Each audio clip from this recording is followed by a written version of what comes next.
I'm Amy Cherry. This local news is a service of Flagler County's Toyota dealer, Beaver Toyota, here to wow ya. It's Election Day and turnout is expected to surpass that in 2016. Flagler County Supervisor of Elections, Katie Lenhart. In our past several election cycles, we get about 15,000 people vote on Election Day, which would put us above the turnout that we had in 2016. So we're looking at probably about 76% turnout, potentially, overall for this election. While many did cast their ballots early in Flagler County, still some prefer to do so in person on Election Day. But Lenhart isn't predicting long lines at the polls like we'll see in some states. I don't think there'll be waits. I know that lunchtime is a popular time. People have an hour lunch break. They go to their precinct, vote, go back to work, before work and after work. So if you can do maybe like 11 or 2:30, in between those times that you expect people to be flexing their schedule. If you requested a mail-in ballot but haven't returned it yet, bring it directly to the Supervisor of Elections office where there's a secure drop box. They're located in the Government Services Building in Bunnell. Do not bring your completed ballot to a polling place. It won't be accepted.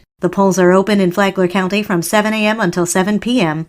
We'll have the returns as they come in. Special election coverage starts at 7 o'clock tonight here on WNZF.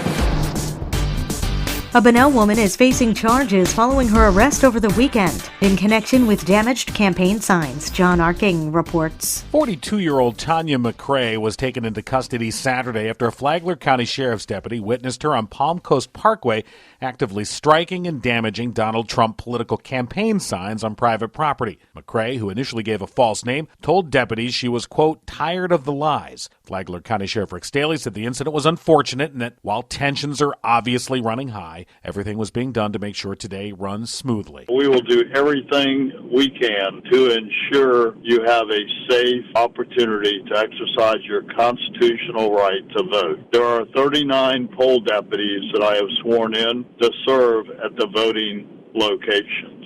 In addition, our Homeland Security section is monitoring any local, state, and national issues that may result from the election. And I want to assure you that your sheriff's office is well prepared, although we do not expect any problems locally. McCrae was charged with criminal mischief and providing a false name to law enforcement. From the WNZF Newsroom, I'm John Arking.